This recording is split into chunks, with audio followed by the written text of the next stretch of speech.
ವಿಶ್ವ ಹಿಂದೂ ಪರಿಷತ್ ಬಜರಂಗ ದಳ ಗೋರಕ್ಷಾ ವಿಭಾಗ ಕರ್ನಾಟಕ ಉತ್ತರ ಪ್ರಾಂತ್ಯ ಹಾಗೂ ಭಾರತೀಯ ಜನತಾ ಪಾರ್ಟಿ ಕರ್ನಾಟಕ ಇವರ ನೇತೃತ್ವದಲ್ಲಿ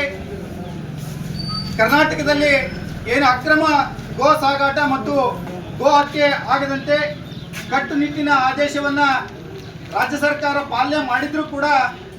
ಅದು ಸಕಾರಾತ್ಮಕವಾಗಿ ಆಗ್ತಾ ಇಲ್ಲ. ಈ ವಿಷಯಕ್ಕೆ ಸಂಬಂಧಪಟ್ಟಂತೆ ಕರ್ನಾಟಕದ ಎಲ್ಲ ಕಚೇರಿಗಳಲ್ಲಿ ತೆರಳಿ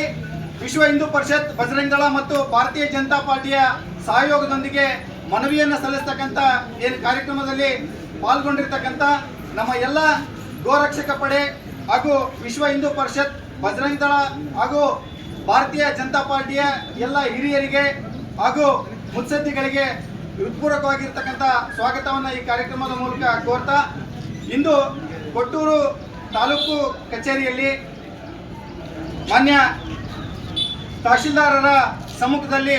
ಈ ಮುಖಾಂತರವಾಗಿ ಎಲ್ಲರೂ ಸೇರಿಕೊಂಡು ನಾವಿವತ್ತು ಮನವಿಯನ್ನು ಸಲ್ಲಿಸ್ತಾ ಇದ್ದೀವಿ. ಈ ವಿಷಯಕ್ಕೆ ಸಂಬಂಧಪಟ್ಟಂತೆ ಎರಡು ಮಾತುಗಳನ್ನು ವೀರೇಶ್ ಗೌಡ್ರವರು ಆಡಬೇಕು ಅಂತೇಳಿ ವಿನಂತಿ ಮಾಡ್ಕೊಳ್ತಾ ಇದ್ದೀನಿ.